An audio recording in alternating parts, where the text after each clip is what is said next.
Halo, Assalamualaikum warahmatullahi wabarakatuh. Terima kasih untuk yang sudah datang ke channel aku.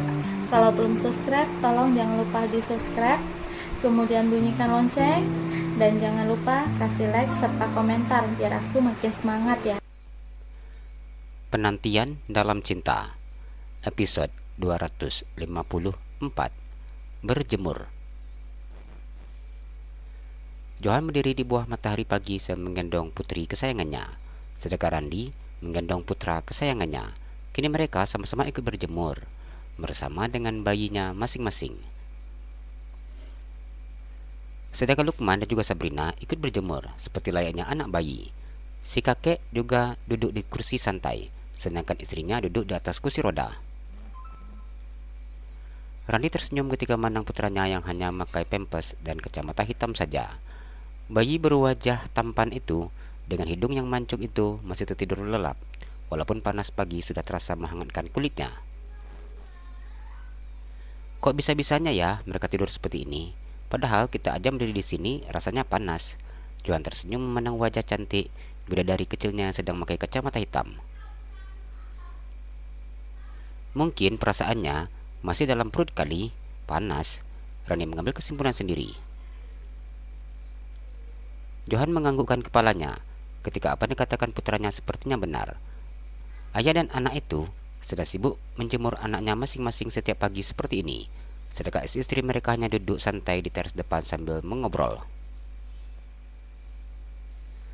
Sudah ya berjemurnya, Radi berkata setelah memandang jam di pergelangan tangannya.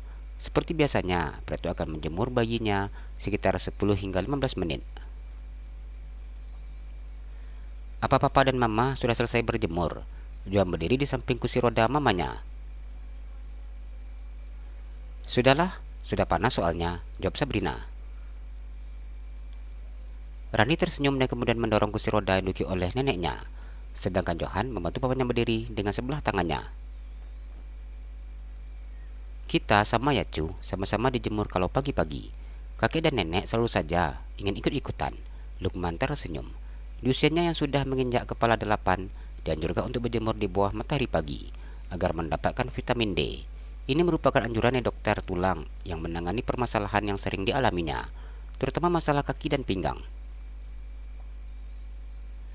Randi tertawa ketika mendengar ucapan kakeknya. Ia berjalan menuju ke teras di mana di sana ada ibu serta istrinya. Rasa menyesal dan bersalah seakan melekat di hatinya.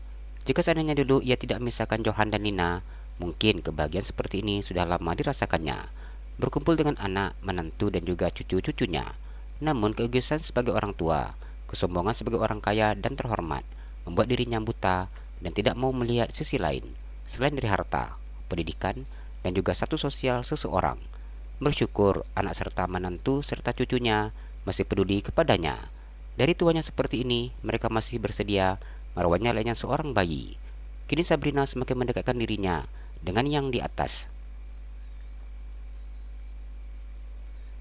Selama Rani bersama dengannya, cucunya itu selalu membimbingnya dan mendekatkan dirinya kepada Sang Ilahi. Sabrina baru benar-benar menyadari seperti apa yang namanya ketenangan dan kedamaian dalam hidup. Sudah siap jemurnya? Dari turis ya, anak sayang mami. Sela tersenyum dan mengambil putranya dari tangan Randi. Enggak bangun sedikit pun, padahal panas. Randi tersenyum dan mencium pipi putranya. Dibukanya kacamata hitam yang menjadi pelindung mata dari cahaya matahari. Randi juga membuka kacamata hitam yang dipakai oleh adiknya. Dimandiin aja. Kadang masih tidur, apalagi dijemur, jawab Sela. Putranya begitu kuat tidur, bahkan sudah dibuka bedong saja, tetap tidurnya enak. Apa bedanya sama Onti yang mengambil putri kecilnya dari tangan Johan? Melihat putri kecilnya tidur pula seperti ini, membuat Nina tersenyum dan mencium pipinya. Tante sama keponakan sama aja, Randi mengusap kepala adiknya. Sabrina memandang wajah cucu serta cicitnya. Mama beneran enggak nyangka kalau Johan sama Nina bakalan punya anak bayi seperti ini. Apalagi Nina mah, waktu terlambat datang bulan, migrainnya menopause. Mas Johan suruh periksa apakah hamil atau tidak. Nina tetap aja nggak mau. Nina sadar, umur Nina sudah tua. Mana mungkin hamil lagi? Nina tersenyum menatap wajah putrinya yang begitu sangat cantik dengan bibir yang maju ke depan. Bayi mungil itu seakan tahu dan mendengar bahwa dialah yang menjadi topik utama. Sheila tertawa ketika mendengar ucapan ibunya. Adek kakak yang cantik, kakak inilah orang pertama yang menemukan kamu, dek. Sheila sedikit mencubit pipi adiknya. Johan, Randi, dan juga yang lainnya tertawa ketika mendengar apa yang dikatakan oleh Sheila. Diminum dulu, nek, susunya. Kakek juga. Sheila tersenyum menang Sabrina dan Lukman yang duduk di depannya. Iya, Cok Lukman dan Sabrina. Mereka rutin minum susu kalsium untuk tulangnya. Adek, mau kakak mandiin enggak? Sheila tersenyum memandang Anum. Rasa sayang terhadap adik iparnya sama besarnya dengan rasa sayang terhadap putranya sendiri. Iya boleh, biar nenek nanti yang pasangin baju. Nina tersenyum menang bayi laki-laki yang masih tidur dengan enaknya. Jadi nama cucu nenek ini siapa? Nina tersenyum menang cucunya yang masih tertidur lelap. Adnan Abkari, nek. Randi tersenyum ketika nyebut nama putranya. Adnan itu apa artinya? Tanya Nina. Adnan artinya penyenang hati, sedangkan Akbari jenius, pintar, dan cerdas. Randi tersenyum. Semoga nama diberikannya seperti keinginan hatinya. Putranya akan menjadi penenang hati untuk siapapun dan memiliki otak yang cerdas, pintar, serta jenius. Makna namanya itu sangat luar biasa. Nanti cucu Atu harus benar-benar pintar dan jenius. Amin. Johan tersenyum. Amin, jawab semua duduk di kursi teras tersebut. Kami mau mandiin anak dulu. Sheila beranjak dari duduknya. Begitu juga dengan Nina. Mas aja yang mandiin. Randi menawarkan jasanya. Sheila menggelengkan kepalanya. Ella aja sama ibu. Ia tersenyum dan kemudian pergi meninggalkan suaminya, ayah mertua beserta kakek dan neneknya. Setelah melahirkan 7 hari dan beristirahat total, kini ia ingin memandikan anaknya sendiri. Berhubung sudah kuat. Biarkan saja, kita minum kopi di sini. Johan tersenyum dan menyeruput kopinya. Iya, biarkan saja. Mereka menikmati masa-masa indahnya menjadi ibu. Lukman ikut berbicara.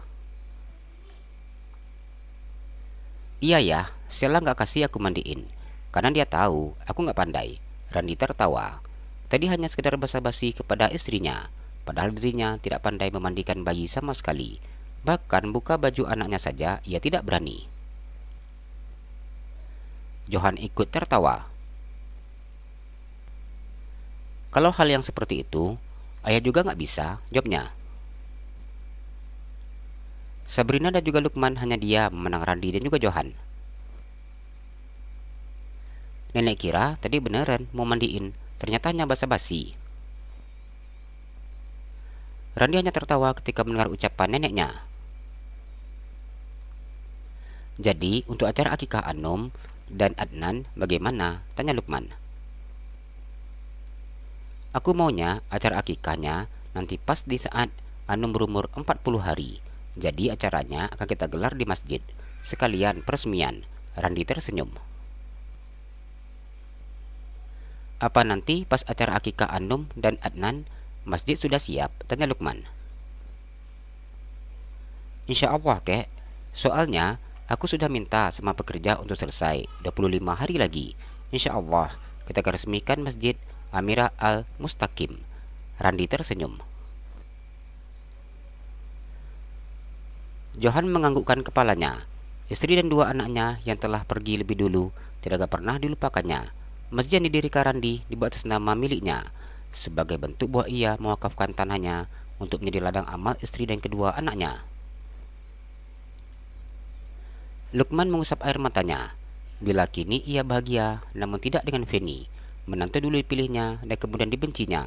pergi dengan luka atas perbuatannya. Sabrina diam dan merasakan dadanya yang perih karena rasa bersalah yang telah diperbuatnya terhadap Feni dan juga Amera, cucunya sendiri. Berhubung masjid dekat rumah kita bisa sholat di sana, subuh, maghrib, dan isya, sholat Jumat juga, agar mereka selalu mendapatkan limpahan pahala.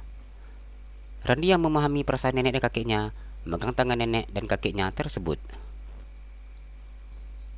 Sabrina dan Lukman menganggukkan kepalanya. Meskipun semuanya sudah terlambat, namun dirinya bersyukur masih diberi kesempatan untuk bertobat.